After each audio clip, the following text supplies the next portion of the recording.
이사야의 말씀을 우리가 이제 묵상을 또 다시 하는데요. 이제 두 번째 이사야라고 말하는 세컨 아이제야라고 말하는 이사야 40장 이후에 이제 말씀입니다.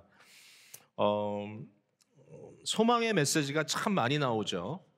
하나님께서 어떻게 미래에 이 백성들을 대하실 것이며 어떻게 저들을 참 귀하게 세우실 것인가 여러 가지 이렇게 말씀을 주시는 가운데 예언적인 이 메시지라는 것을 우리가 보게 되죠. 그러니까 이제 예언이라는 말은 지금 현재 이루어지지 않은 지금 당장은 끼미도 없는데 그러나 이것이 장차 이루어질 것을 굉장히 확실하게 약속해 주시는 그런 말씀이 되겠죠. 사실 오늘 본문 말씀은 이사야가 이제 바벨론의 이 멸망을 이미 예고하는 그런 메시지이고요. 그러니까 바벨론이 참 잘 나가던 제국으로 떵떵거리고 있다가 하나님께서 그들을 치시는 날이 올 것이고 그 이후에 하나님께서 자기 백성 이스라엘, 자기 백성 유대 민족들을 어떻게 다시 예루살렘으로 모으실 것인가 이제 이 얘기를 여기서 지금 하고 계시는 내용인데 한 가지 놀라운 것은 이사야가 이 말씀을 할 때는 이제 바벨론이라고 하는 어떤 국가 형태가 없었던 것은 아니지만 그러나 그 당시는 아수르가 득세하던 시대였기 때문에 바벨론이 뭐 예루살렘을 함락시킨다든지 또 바벨론이 제국이 되어 온 세계를 정복한다든지 그거는 이미 그건 아직도 전혀 이제 예측도 안 되던 그런 시기이고 거기에서 또 한 단계 더 나가서 결국은 너희를 그들 가운데서 구원해 내겠다고 하는 하나님 말씀을 보면 얼마나 앞서가는 말씀인가라는 거죠. 사실 사람들 중에는 이제 예언을 믿지 않는 사람들이 있어요. 그러니까 어찌 뭐 이런 게 하나님께서 뭐 이렇게 말씀하시 이런 게 있냐? 초자연적인 그런 전 계시를 믿지 않고 뭐 심지어는 이제 뭐 이 모든 세상 가운데 창조주 하나님께서 이루시는 어떤 초자연적인 역사를 전혀 받으려고 하지 않은 사람들이 있어요. 놀랍게도 그런 사람들 중에 성경학자들이 많아요. 참 대단한 일이에요. 그러니까 믿지 않는 걸 읽으면서 공부하려니까 얼마나 재밌을까요? 자기들한테는 아무 저촉이 안 되니까. 그래서 이제 이걸 보면서 뭐라 그러냐면은 봐라 이거 이사야가 쓴 거 아니다. 그러니까 이제 바벨론에 이미 포로기를 지내고 돌아온 사람 중에 누가 이미 이루어진 일을 쓴 거다 이렇게 이제 얘기를 하는 사람도 있는데 이제 그게 사실은 답이 안 되는 이유는 뭐냐면은 여러분이 아시다시피 이사야에 많이 기록되어 있는 내용이 예수 그리스도의 오심에 대한 예언이거든요. 그러니까 뭐 아무리 늦게 썼다 할지라도 이사야가 예수님 사건보다 더 늦게 써졌겠어요. 그러니까 결국은 예언적 요소를 부인할 수가 없다. 아무리 비껴가려고 해도 답이 없어요. 그러니까 성경은 믿어야 돼요. 어떻게 다른 답이 별로 없어요. 아무리 이걸 뭐 비틀어 가지고 다르게 하려고 해도 결국은 어디선가 막히게 되어 있어요. 그래서 우리는 예언을 믿는 사람들 아닙니까? 여러분 그렇죠? 아멘. 그러니까 예언을 믿고 무엇보다도 우리는 구약의 모든 예언들이 우리 주 예수 그리스도를 통하여 성취됐다고 하는 이 성취의 메시지를 갖고 있는 사람들이잖아요. 구약과 신약을 함께 가지고 이 말씀을 통하여 하나님의 약속이 참 분명하다. 하나님의 약속은 이루어진다. 이걸 우리가 믿고 살아가는 사람들입니다. 근데 사실 오늘 본문의 숙제는 뭐냐면은 본문의 숙제는 전체적인 이 내용과 여기에 18절 19절에 말하고 있는 내용이 두 개가 이렇게 하모나이즈 되는 것이 좀 어렵다라는 측면에서 제가 좀 고민을 하게 됐습니다. 자, 설명을 해야 될 텐데요. 19절 말씀 보라 내가 새 일을 행하리니 이제 나타낼 것이라 굉장히 유명한 말이죠. 보라 내가 새 일을 행하리라 이제 나타낼 것이다. 그러니까 결국은 지금 아수르 민족에 의해서 굉장히 위기감을 겪고 있는 백성들에게 단순히 아수르로부터 예루살렘을 지켜주시는 정도가 아니라 장차 일어날 어마어마한 사건이 있는데 그것을 통해서도 내가 너희를 구원해내겠다라는 약속을 하시면서 내가 반드시 이러한 새로운 일을 너희들에게 행하겠다 말씀을 하시죠. 어느 정도로 새로운 일인가 하면은 18절에 보니까 너희는 이전 일을 기억하지 말라 옛날 일을 생각하지도 말라. 그러니까 과거의 것을 이제 너희가 생각도 하지 않을 정도로 이제 너희들에게는 이것이 너희들의 구원의 역사가 될 것이다. 이렇게 얘기를 하는데 한 가지 이렇게 말씀을 하는 배경에서 저희가 좀 이제 놀라는 건 뭐냐면은 이 바벨론에서부터 빠져나오는 이 사건을 너무나 분명하게 제2의 출애굽 사건으로 말하고 있다라는 거예요. 그러니까 여러분 이거 따라와야지 이게 이제 포인트를 잡을 수 있습니다. 이거 놓치면 안 돼요. 그러니까 무슨 얘기인가 하면은 분명히 새로운 일을 하시겠다 그랬고 이전 것은 생각지도 말라 하셨는데 사실상 본문의 내용을 보니까 새 걸 얘기하지 않고 옛 것을 얘기하고 계시다는 거예요. 그러니까 예전에 있었던 출애굽 사건을 빗대서 말씀을 하시는 거예요. 출애굽 사건이 아니고는 설명될 수 없는 이야기를 여기서 지금 하시고 계시는 거죠. 그러니까 결국은 새로운 일을 행하겠다고 하지만 이스라엘 백성들의 마음속에 이미 깊숙이 자리 잡고 있는 저들로부터 당시로 얘기하면 1000년 전에 이루어졌던 출애굽 사건, 이 사건이 저들의 민족을 디파인 하거든요. 그러니까 이 당시의 유대 사람들은 칼렌더도 인력도 달력도 1월 1일이 언제냐면 출애굽한 날이 1월 1일이에요. 그리고 저들의 할러데이가 언제냐면은 6월절 같은 게 할러데이입니다. 장막절. 그러니까 결국은 모든 것이 출애굽 사건을 통하여서 그들의 지금 현재 삶이 디파인되고 있단 말이죠. 그러니까 그 얘기를 전혀 하나님께서 놓치지 않고 하셔요. 여기서 그 얘기를 하시는데 놀라운 건 뭐냐면 그 얘기를 하면서도 이것을 내가 너희에게 새롭게 드러나도록 하겠다. 새로운 일이 벌어지는 날이 올 것이다. 이렇게 미래적인 사건으로 또 말씀을 해주시는 거예요. 자, 한번 볼까요? 자, 16절을 보십시다.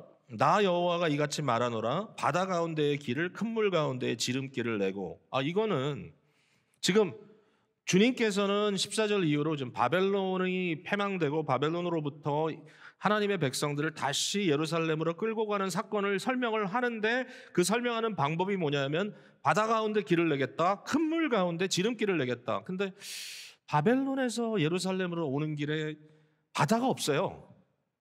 다시 말해서 물론 뭐 유브라데 강도 건너야 될지 모르고 뭐 와서는 이제 요단강도 건너야 될지 모르지만 여기서 말하고 있는 이런 바다를 건너고 큰 물 가운데 길을 내고 지름길을 낸다. 이것은 홍해를 갈랐던 사건이잖아요. 홍해 사건을 얘기하고 있는 거잖아요. 그러니까 홍해 사건을 언급하면서 그러나 그 사건이 너희들에게 어마어마한 의미로 다가올 것이다.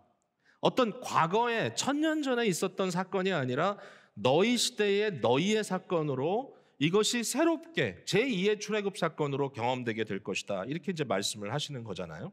17절에 병거와 말과 군대의 용사를 이끌어내고 그들이 일시 엎드려져 일어나지 못하고 소멸하기를 꺼져가는 등불 같게 하겠다. 마치 촛불을 불을 밝혀놓고 그 불을 물에다가 잠그면 쑥 하면 불이 꺼지겠죠. 그거 마찬가지 그 이미지입니다. 이게 물에 들어가면서 완전히 꺼져버리는 것처럼 내가 여기에 병거와 말과 군대와 용사를 물속에다 그냥 수장시켜버리겠다. 이거 뭡니까? 출애굽 사건이잖아요. 그 홍해 사건을 통해서 애굽의 모든 그 여기서 말하는 병거와 말과 군대의 용사들이 다 한순간에 멸망당하는 사건이 있지 않았느냐. 지금 분명히 새로운 일을 예고하고 있는데 그 예고하는 방법은 이미 있었던 하나의 패러다임으로 그들 마음속에 확고하게 자리 잡고 있는 과거의 구원 사건을 통해서 설명하고 있다라는 것이고요. 19절에도 그렇습니다. 보라 내가 새 일을 행하리니 이제 나타낼 것이다 말씀하셨는데 그 다음에 반드시 내가 광야의 길을 사막의 강을 내리니 그 다음에 사막의 강들을 내어 내 백성 내 택한 자들이 마시게 할 것이다. 결국은 40년의 광야 생활을 통해서 저들이 굶주리고 목말라 죽을 수밖에 없지만 하나님께서 바위에 샘이 터지게 하시고 그것이 강처럼 흐르게 하셔서 그 100만이 넘는 어마어마한 사람들이 그 물을 마시고 살아갈 수 있도록 해주셨던 사건을 여기 기록하고 있는 거잖아요. 그러니까 결국은 이스라엘 백성들에게는 이 출애굽 사건이라고 하는 사건이 결국 그들의 인생을 지배하는 어떤 믿음의 사건으로 있다란 말이죠. 그러니까 그것을 떠나서는 하나님의 역사를 설명하기가 어려운데 바로 저들의 하나님은 바로 이와 같은 출애굽 사건의 하나님이신데 그러나 그 하나님이 주시는 약속은 뭐냐면은 내가 너희들 가운데는 1000년 전에 있었던 그 일이 마치 상실될 정도로 그것이 너희에게는 크게 느껴지지 않을 정도로 거대한 새로운 일을 이루겠다. 이렇게 이제 약속을 해주시는 말씀인 거죠. 자, 15절을 보면 이제 하나님이 어떤 분인지를 설명하고 있는데 나는 여호와 너희의 거룩한 이요 이스라엘의 창조자여 너희의 왕이니라. 이 한마디 속에 사실은 이사야의 모든 그 말씀이 다 종합되어 있지 않나는 생각이 들 정도예요. 나는 여호와라는 이름은 모세를 부르실 때 주셨던 이름이고 이스라엘의 신음소리를 듣고 저들에게 내려오셔서 저들과 언약을 맺으시며 그들을 구원하시겠다고 약속하신 하나님인데 그 하나님은 어떤 하나님이냐면 여호와 스스로 있는 자 어느 누구도 그 앞에 대적할 수 없는 하나님은 스스로 있는 그분이시다. 그는 거룩한 분이다. 구별된 분이다. 구별된 하나님이 하시는 것은 구별된 자기 백성을 구별되어 거룩하게 하신 일을 하시고 이스라엘의 창조자 맞죠? 예, 출애굽 사건을 통해서 이스라엘이라고 하는 국가가 창설되는 거죠, 결국은. 그리고 시내산 앞에서 저들을 부르시고 언약을 맺게 되고 그들 앞에서 하나님은 국가에 사회법을 주시고 도덕법을 주시고 모든 예식법을 통하여 하나님을 섬기도록 하신 거죠. 그리고 그 하나님은 너희의 왕이다. 어떤 하나의 과거의 포인트로 끝나는 것이 아니라 지속적으로 너희를 다스리고 계시는 왕이시다. 이렇게 설명을 하고 계시는 것입니다. 자, 오늘 사실 본문은 이거예요. 본문은 이건데, 자, 이 본문을 우리가 정말 이해를 한다면 이것을 어떻게 우리에게 적용할 것인가라고 하는 이제 고민이 좀 생기잖아요. 그러니까 다시 한번 제가 설명드려야 되나요? 시간을 좀 아껴야 되는데 이해하셨나요? 제가 자꾸 물어보는 게 2부 예배 끝나고 이해했냐 그랬더니 이해 못했다 그런 사람이 많더라고요. 그래가지고 제가 좀 마음에 고민이 돼가지고 오늘 제가 좀 너무 어려운 건 아닌데 설명을 잘 못하고 있나. 근데 이제 포인트는 뭐냐면 다시 한 번만 더 얘기한다면 하나님은 새로운 것을 약속하지만 그 새로운 것의 원래 패러다임은 이미 있었고 그 있었던 일을 하나님이 무시하지 않고 다시 말씀하시는데 그러나 이것이 1000년 전의 사건으로 머무는 것이 아니라 지금 새로운 사건으로 그들에게 구원적으로 나타나는 것을 하나님께서 약속하셨다. 이게 이거예요. 이게 이제 포인트인데 그러면 우리는 어떻게 적용해야 되느냐라는 거겠죠. 여러분, 우리에게 출애굽 사건은 우리는 모세를 통한 출애굽 사건이 성경에 있기 때문에 우리가 그걸 읽고 묵상하지만 그걸 다 어디에다 맞춰서 보죠? 예수 그리스도 사건을 통해서 보지 않습니까? 그러니까 구약의 이스라엘에게 출애굽 사건은 우리에게 있어서는 예수 그리스도의 사건입니다. 2000년 전에 이 땅에 오셨던 예수 그리스도는 역사적인 메시아로 오셨습니다. 역사적 사건입니다. 2000년 전이지만 그 사건은 역사 속에 기록된 역사적 사건입니다. 예수님 사건은 단회적 사건입니다. Once for all 그러죠. Once for all. 예수님은 한 번 이 세상에 오셔서 태어나셨고 예수님의 죽음은 단회적 사건입니다. 단회지만 그 효력은 영원합니다. 그러나 중요한 건 한 번 됐다는 것입니다. 한 번, 결정적으로 단회적입니다. 가톨릭 신학과 우리 개신교 신학의 중요한 차이가 성찬에 관한 거거든요. 그 가톨릭은 미사를 지낼 때 그 미사 지내는 그 상을 이것을 제단이라고 부릅니다. 얼터라는 건 뭐냐면 희생 제물을 올려놓은 거죠. 그래서 그분들은 뭐라고 주장하냐면은 미사를 드릴 때마다 예수 그리스도가 또 죽으신다 이렇게 얘기합니다. 근데 히브리서를 암만 읽어도 그렇게 안 써 있거든요. 저희는 히브리서는 예수 그리스도의 십자가 사건은 단번에 드려진 것이나 그 단번에 드려진 그리스도의 십자가 사건은 영원토록 효력이 있다고 얘기하는 거지 매주일마다 예수님이 또 죽는 거 아니에요. 오케이? 예수님은 단번에 살아나셨습니다. 예수님의 부활이 매년 부활절마다 또 부활하시는 거 아니에요. 예수님은 한 번 부활하셨고 그 부활하신 주님께서는 지금까지 영원토록 또 부활하신 그리스도로 참 인간, 참 하나님, 영광을 받으신 그분으로 존재하십니다. 심지어는 우리는 오순절의 성령 사건도 단회적 사건이라고 얘기합니다. 그 말은 성령이 다시 역사를 안 한다는 그런 의미가 아니라 예수 그리스도의 죽으심과 예수 그리스도의 부활 사건이 단회적 사건이지만 그러나 영구한 효력이 있다면 오순절의 성령 강림 사건도 구속사적 사건으로 구속 역사의 사건으로 신약의 교회가 태동되고 결국은 교회가 예수 그리스도의 몸으로서 이 땅에 태어나고 존재하기 위하여 영구히 그 일을 감당하기 위하여 단번에 오신 사건이다. 그러니까 성령님이 매번 오셨다 가셨다 오셨다 가셨다 하는 것이 아니라 오신 성령님은 교회에 영구히 머물러서 역사하신다. 그거죠.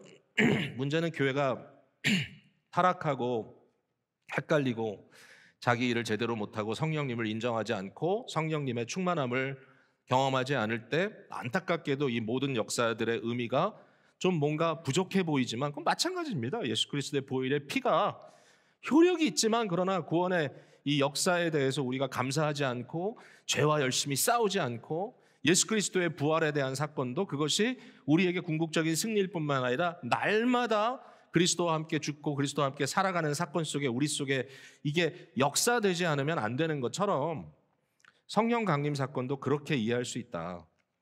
여러분 생각해 보면 이 모든 게 2000년 전에 있었던 단번에 이루어졌던 사건이잖아요. 우리가 그걸 믿습니다. 우리가 가지고 있는 우리 이 보수 개혁주의 신앙은 이걸 믿습니다. 그래서 우리는요 매 주일마다 어떤 교회는 안 하는 교회도 있지만 우리는 여전히 심지어는 그 교회는 왜 이렇게 전통적이에요? 라고 질문을 받을 정도로 매 주일마다 사도신경을 우리는 함께 고백합니다. 예? 독생자 되신 그 하나님, 아들 되신 그리스도가 이 땅에 오신 것을 우리가 믿고 동정녀 마리아에게 태어나시고 본디오 빌라도에게 고난을 받으시고 그는 십자가에 죽으시고 그러나 사흘 만에 부활하시고 또 승천하셨다라고 하는 역사적인 사건으로 그리스도 사건을 매 주일마다 우리가 고백하는 것이죠. 이걸 모른다면 일단 말이 안 되겠죠. 이것도 모르고 신앙생활 하겠다면 말이 안 되는 거니까 이건 기본이에요, 기본. 마치 구약 이스라엘에게 출애굽 사건이 기본인 것처럼 수많은 시편이 출애굽 사건을 끊임없이 다시 반복해서 설명하고 있는 것처럼 기본이에요, 기본. 예수 그리스도 사건은 기본이에요. 예수 그리스도 사건이 아니고는 우리의 존재가 설명될 수도 없고 우리의 존재의 의미도 없는 거예요. 그러니까 이것은 2000년 전에 그리스도의 역사적 사건으로 지금까지 그 효력을 다 계속하고 있는 그 사건으로 우리가 아멘하고 받아들이고 그것을 인정할 수밖에 없는 거예요. 근데 문제가 뭐냐면 그 다음 단계가 문제인 것이죠. 자, 오늘 본문 속에 저는 이제 이 힌트를 얻게 된 거죠. 출애굽 사건을 또 하나님은 언급하고 계시고 출애굽 사건을 구원의 중요한 키로, 중요한 파라다임으로 설명하고 계시지만 이것이 이스라엘 백성에게 어떻게 전개될 것인가? 이것은 마치 과거의 것이 분명하지만 그러나 그것이 전혀 뭔가 이렇게 그때의 것으로 생각나지 않을 정도로 완전한 새로운 역사로 너희 속에 구원의 실제가 경험될 것이다. 이걸 얘기하는 거잖아요. 그렇다면 여러분 뭡니까?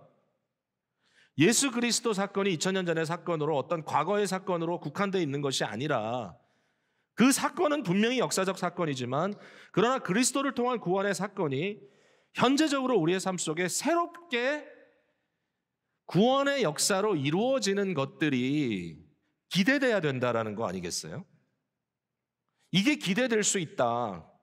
전통적 신앙이라는 것이 과거의 것으로 국한되어 있고 우린 그것을 그냥 믿는 것이고 결국 뭐예요? 그거 믿고 그냥 살다가 죽으면 천당 간다. 죽을 때 뭘 우리에게 요구할까? 아마도 그 우리가 믿었다는 증표를 좀 요구하실 것 같으니까 매번 그거 확인하죠. 내가 증표를 갖고 있나 갖고 있지 않나. 그러나 2000년 전의 사건으로서의 예수 그리스도의 대속의 죽음이 나 죽으면 천당 가게 해 주시겠구나. 거기에 대한 확신 정도는 될지 몰라도 이것이 오늘을 살아가는 우리들에게 어떠한 하나님의 구원적 역사에 대한 기대감을 만들어내고 있는가에 있어서는 별로 생각을 안 하게 되더라는 거죠. 저는 뭐 다른 사람 얘기하는 게 아니라 저 자신을 갖고 고민을 하는 것이기도 해요. 지금 현재 그리스도의 복음이 어떻게 역사하시는가? 지금 현재 우리 삶의 현장 속에 지금 하나님은 뭘 하시고자 하시는가? 여러분 이건 절대로 비꼬려는 말은 아니고요. 그냥 우리 스스로 리플렉트를 좀 해보려고 하는 것인데 가끔 이렇게 소그룹이 모여가지고 뭐 저희 목사들도 마찬가지예요. 모여가지고 기도 제목을 좀 나눕시다 그러면 가끔 이렇게 기도 제목을 나누다가 어떤 분들은 뭐 요즘은 괜찮습니다 그래요. 별로 나눌 게 없다. 그럼 좀 난감하죠. 기도 제목을 나눠라도 줘야 서로 기도라도 하는데 기도 제목 별로 없대요. 그래서 왜 기도 제목이 없나 했더니 뭐 요새 뭐 괜찮습니다. 뭐 건강도 하고 뭐 사업도 그런 대로 괜찮고요. 뭐 남들에 비하면 뭐 우리는 정말 잘하고 있는 거고요. 우리 자녀들도 뭐 자기 길 잘 찾아가고 있습니다. 뭐 기도 제목 별로 없습니다. 이렇게 이제 얘기를 하니까 저도 가끔 그런 생각을 할 때가 있거든요. 그러니까 뭐 꼭 지금 그렇다는 건 아닌데 과거에 이제 어떤 분들이 요새 우리 기쁨의 교회는 어때요? 우리 교회 뭐 편안하고 좋죠. 뭐 아무 일도 없습니다. 보통 그렇게 이제 답을 할 때가 많아요. 근데 생각해 보면 얼마나 교회가 재구실을 못하길래 아무 문제 없고 아무런 어려움이 없다고 얘기를 하느냐는 그런 고민이 드는 거예요. 마음속에. 이 메시지가 저에게 그런 고민을 하게 하는 메시지입니다. 왜냐하면 바로 21절 말씀 때문에 그런 거죠. 자, 여러분 다 봤습니다. 이 백성은 내가 나를 위하여 지었나니 나를 찬송하게 하려 함이니라. 즉 무슨 얘기인가 하면 우리 교회를 세우실 때나 여러분 한 사람을 구원하실 때나 여러분의 가정을 세우실 때 하나님께서 왜 여러분을 세우셨냐면 하나님을 위하여 지으셨대요. 그러니까 하나님께서 지금 무엇을 하시고자 하느냐, 하나님은 무엇을 통하여 구원의 찬송을 받으시려고 하느냐가 우리의 관심사여야 된다는 거잖아요. 그러니까 기도 제목을 나눕시다 그러면 기도 제목이 나 요새 괜찮아요. 요새 사업도 괜찮고 건강도 괜찮고 자녀들도 괜찮은 것 같아서 기도 제목 없어요. 그러면 사실은 문제가 심각한 거죠. 왜? 하나님께서 지금 무엇을 하고 계시고 무엇을 원하시는가, 이 땅 위에서 우리 지역사회에서 우리 삶 속에서 뭐 그것이 우리가 망각을 해서 그렇지 우리 속에 치열하게 죄와 싸우는 그 현장 속에서 지금 하나님께서 무엇을 하고 계시는가에 대해서 우리가 관심을 갖는다면, 하나님의 나라와 하나님의 역사에 관심을 갖는다면 어떻게 기도 제목이 없겠어요? 지금 세상은 난리소관인데. 절망이에요, 절망. 요새 수많은 사람들이 완전히 절망에 부딪혀 있다면, 근데 하나님이 그들을 상관 안 한다고요? 하나님이 저 사람들의 고난과는 무관하시다고요? 결국 복음이라는 것은 2000년 전에 예수님이 그렇게 하셨으니까 나를 그거 믿고 구원 얻고 이 세상 평탄하게 살다가 언젠가 죽으면 그 티켓 보여주고 천당 들어가면 된다고 생각한다면 그게 과연 이 말씀하고 좀 맥이 통하나요? 이 고민인 거죠. 이 백성은 내가 나를 위하여 지었나니 나를 찬송하게 하려 함이라. 나의 구원의 찬송은 지금 뭡니까? 그러니까 우리에게 있어서요, 구원이 필요하지 않아요. 지금 이미 받은 거고, 이거는 이건 받은 거고, 그 뭐 자꾸 생각할 거 있어? 이미 받은 거고, 그건 죽고 나면 그냥 확인하면 되는 거고. 근데 지금 이 상황 속에서 나에게 구원이 무슨 필요가 있냐? 나 지금 무슨 구원 필요합니까, 여러분? 네?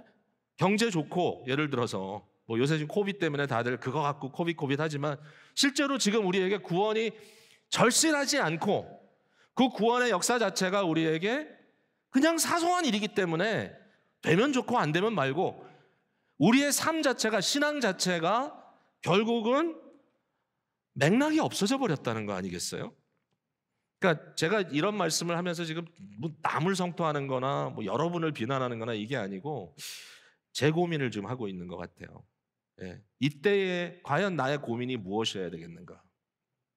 물론 어려운 일이 많은데 과연 하나님의 마음은 지금 어디가 계시고 하나님께서 이 교회를 세우신 목적이 무엇이고 하나님께서 정말 우리 각자를 구원해 내신 너는 내 것이다, 너는 나의 찬양 찬송을 위해서 지었다는 그 말씀에 지금 그 포인트가, 그 포커스가 지금 어디가 있을까라고 적어도 고민을 지금 우리가 해야 될 것 같다. 깊숙이 그 고민을 해야 될 것 같다라는 얘기입니다. 어떤 교단에서는요, 시편 아니고는 예배 땐 찬송을 부르면 안 된다 그래요. 저는 그거는 조금 의미는 이해를 하겠는데 너무 좀 협소한 생각이라고 느껴요. 에베소서 5장 19절 20절을 보면 성령의 충만한 상태를 시와 찬양과 찬송과 신령한 노래들로 서로 화답하며 너희 마음으로 주께 노래하며 찬송하며 범사라는 말은 지금 벌어지고 있는 모든 일 가운데 우리 주 예수 그리스도의 이름으로, 예수 그리스도의 이름이죠. 딴 건 없죠. 그리스도 때문에, 그리스도로 인하여 그러나 2000년 전의 사건으로 끝나는 것이 아니라 지금 범사에 우리의 삶 속에 벌어지고 있는 모든 일들로 인하여 항상 아버지 하나님께 감사하는 것이 성령 충만한 삶이다. 그러니까 이 말을 보면 찬송은 계속 쓰여져야 돼요. 만약에 작곡 작사를 할 수 있다면 지금 여러분들이 매번 해야 돼, 그거를. 뭐 작곡까지는 힘들겠지만 여러분의 그래도 묵상 책 속에는 하나님에 대한 찬양의 말들이 쓰여져야 돼, 계속해서. 그냥 어떤 과거의 것들을 아무 생각 없이 반복하는 것이 아니라 지금 이 순간에 이 자리에서 하나님께서 나를 위하여 지금 무엇을 하시는가를 그것을 써내려가고, 또는 적어도 세상을 바라보면서 지금 하나님의 마음이 뭐 때문에 아프고 이 세상이 요동치고 있는 가운데 하나님은 지금 무슨 고민을 하고 계시는지를 생각할 여지가 우리에게 있지 않고서는 오늘도 우리를 통하여 새로운 일을 이루시고자 하시는 하나님의 그 역사를 어떻게 우리가 체험할 수 있겠는가. 이 고민이 여실없이 마음속에 생기는 거죠. 저는 오늘 좀 특색 있는 얘기를 좀 하려고 합니다. 특색이라는 것은 남들은 한 얘기인데 저희 교회에서 이런 얘기는 처음 하는 것 같고, 또 혹시라도 여러분에게 오해되지 않았으면 좋겠는 게, 이것이 어떤 이분들의 신학이나 또는 어떤 정치적 성향을 제가 옹호하는 뭐 그런 메시지가 아니고, 단순히 하나의 그 고민에 대한 그 고민 자체, 고민하는 그 내용에 대해서 좀 하나의 예로 들고 싶은 마음이 있어서 이 말씀을 드리는데요. 바로 안병무 선생님 얘기입니다. 안병무 선생님은 뭐 소위 말하는 민중신학자로 알려진 분이거든요. 근데 제가 이분에 대한 기사를 좀 쭉 읽다가 마음에, 야, 그래도 그 시대에 참 대단한 사람이구나라는 생각을 좀 하게 됐어요. 민중신학을 과거에 이제 우리들은 어떻게 하냐면은 신론의 문제가 있다, 기독론의 문제가 있다, 교회론의 문제가 있다, 뭐 내세관의 문제가 있다, 그래가지고 틀렸다 이렇게 그냥 끝나버리는데, 그거는 아주 나쁜 학문입니다. 그렇게 하는 거. 왜냐하면 의도 자체를 읽지 못하는 거니까. 그러니까 이제 민중신학 같은 거는 소위 말하는 현장신학입니다. 현장신학. 현장신학이라는 말은 뭐냐면 현장의 질문을 자꾸 듣는 겁니다. 지금 세상은 우리에게 무엇을 질문하고 있는가? 여기에 어떻게 그리스도가 답이 될 것인가? 이 고민을 하는 거거든요. 여러분, 현장신학을 안 하면 전통주의에 빠져버립니다. 그러나 우리는 전통적인 우리의 역사적 기독교의 신념이라 성경의 모호와 권위 이런 것을 절대로 믿죠, 우리는. 그러니까 벽길로 가서는 안 되지만, 그러나 그 말씀이 옛날 말씀이 아니라 현재 질문하고 있는 현장의 질문에 대해서 답을 하고 있다. 문제는 사람들마다 생각이 다르다는 거예요. 그래서 말씀을 우리가 해석하는 데 있어서 항상 어려움이 있지만, 그러나 양심껏 해야 됩니다. 안병무 선생님이 기록을 보니까 신학교 나오고 사역을 못했어요. 한국전쟁이 터졌거든요. 50년에. 한국전쟁이 터진 다음에 전쟁통에야 뭘 하겠습니까만은 53년도 휴전이 되기 전에 뭐 유명한 교회죠. 사실은 뭐 민중신학 하시는 분들한테는 뭐 향림교회로 유명한 교회인데 교회를 설립하셨더라고요. 전쟁통에 무슨 서울에 교회를 합니까? 그것도 개척을. 말이 되나? 근데 그 고민인 거죠. 이 전쟁통에 헐벗고 굶주린 사람들, 집과 직장과 미래를 잃어버린 이 사람들에게 과연 예수님은 뭐라고 하시는가, 이 고민을 했다는 거예요, 본인이. 예수님께 미쳤었대. 자기가 그런 얘기를 해요. 자기는 예수님께 완전히 몰두하고 있었다. 예수가 누군가? 예수라면 뭘 할 것인가? 단순한 거예요. 복잡하지 않아요. 그 당시에는 아주 단순하게. 그래가지고 이제 모였는데 이런 고민을 했다는 거예요. 교회가 예배 시간 되면 모여서 땡 종치고 예배 부름하고 찬송 몇 개 부르고 기도 대표 기도하고 설교 듣고 가면 그 교회냐? 예수님이 그렇게 하셨을까?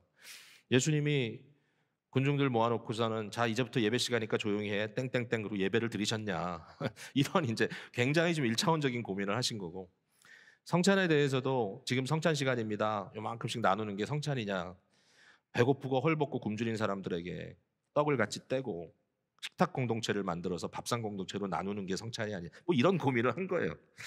그러니까 참 그 현장에 대한 고민을 했다는 건 너무 참 감사한 일인 것 같아요. 물론 예배의 의미라든지 교회가 지금 지니고 있는 교회로서의 현재적 이 사명에 대해서 성경이 언급하고 있기 때문에 그것을 무시해서는 안 되고, 우리가 현세만 있는 게 아니라 영원한 하나님 나라의 종말의 현장에 예배로 함께 들려 올라가는 히브리서적 예배가 있다는 것도 망각해서는 안 되니까 저는 한쪽을 얘기하는 거 아니에요. 그러나 고민을 얘기하는 거예요. 고민을.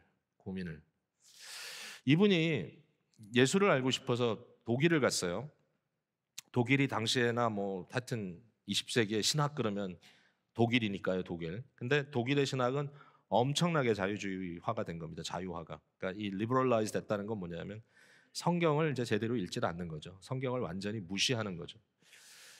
10년을 공부했어요. 근데 이분이 솔직하더라고요. 10년을 공부하고 제가 그 신학 내용은 다 빼겠습니다. 뭐 아주 복잡하니까. 10년을 공부하고 자기가 배운 게 뭐냐면 역사적 그리스도는 모른다는 것이다.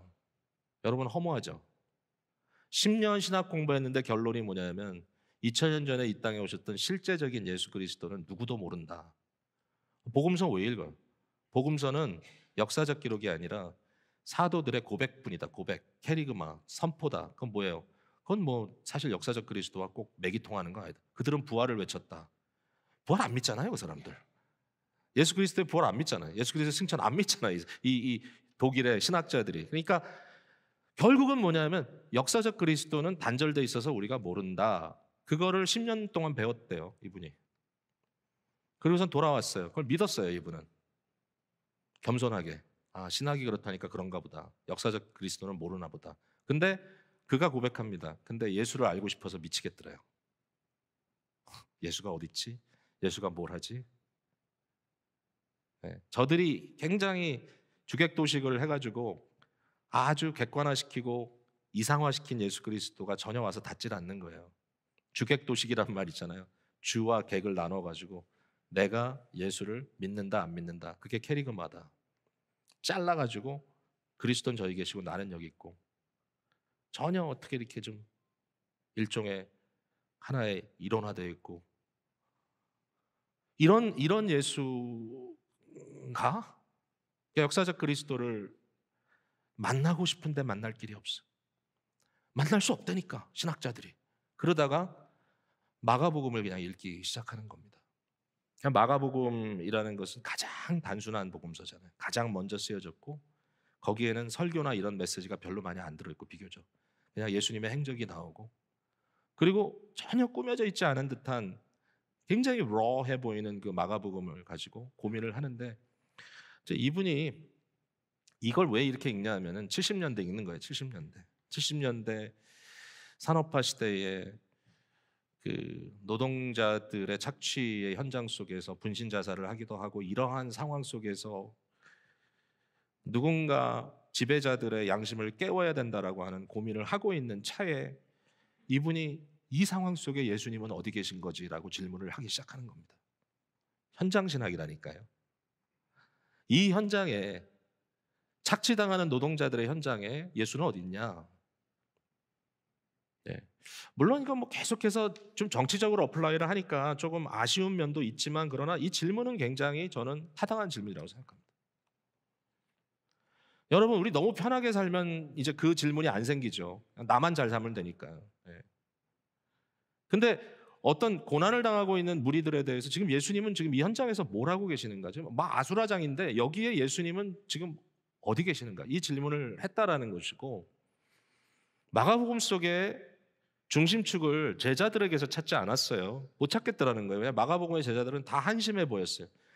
여러분 맞아요. 마가복음만 읽으면 제자들은 정말 어리버리합니다. 자리를 못 잡아요. 심지어는 마가복음의 마지막에 보면 부활하신 예수님을 만난 여자 제자들이 두려워하며 도망가서 그다음 뭐죠?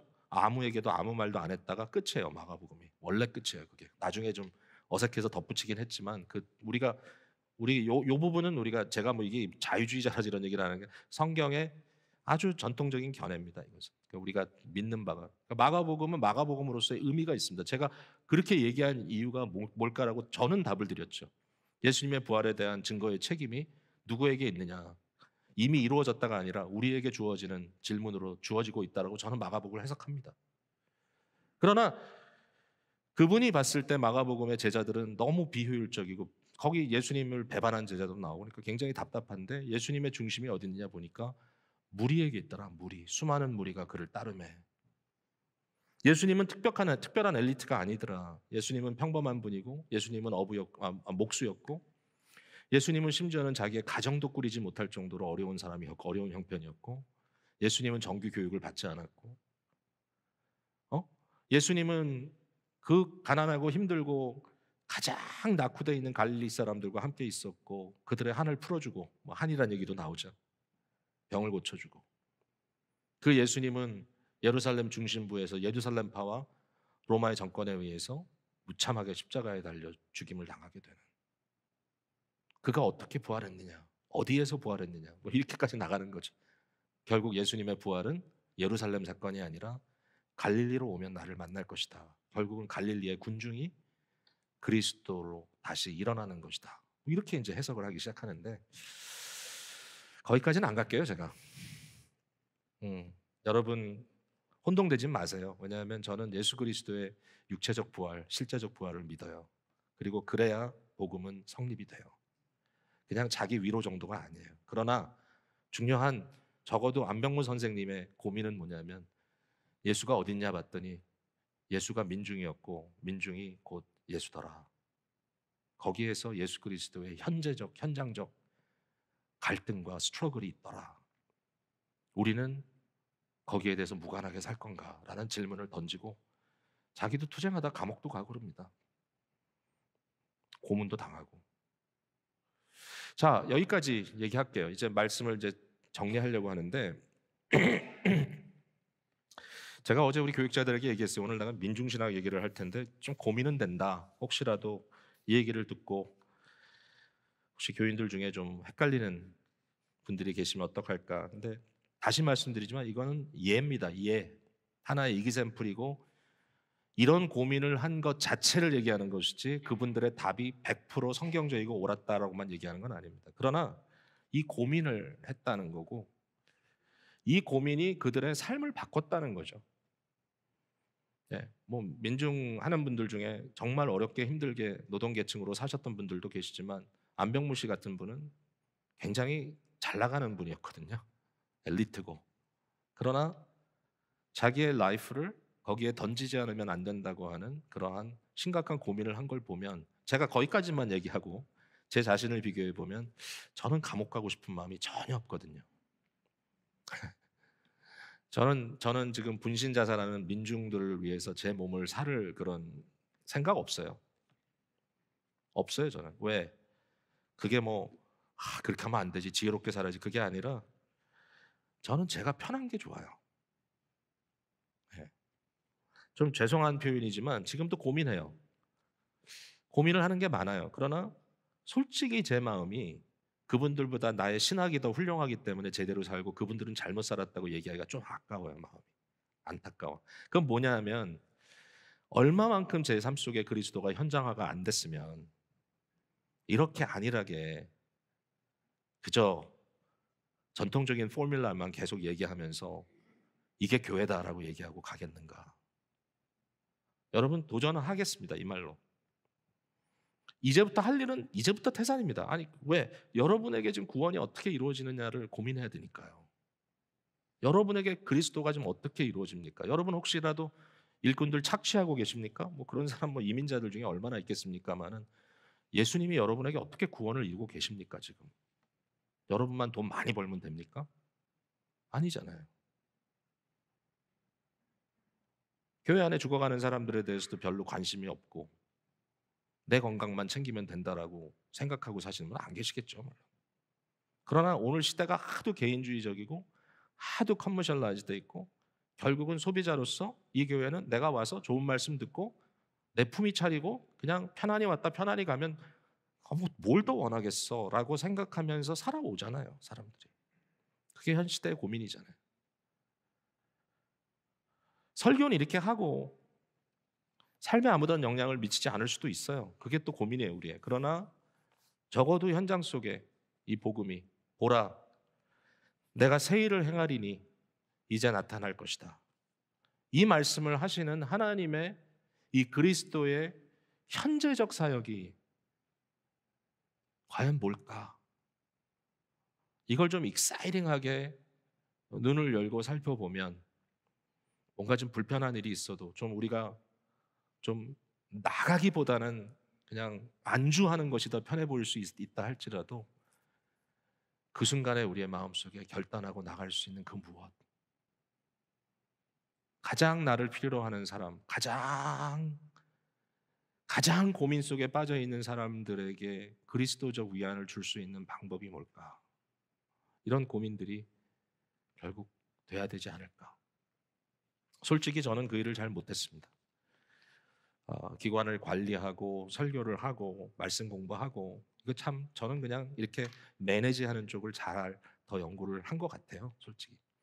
그렇다고 제가 모든 걸 할 수는 없어요. 그러니까 전 이해해요. 그러나 이 고민이 말씀을 통해서 좀 생긴다.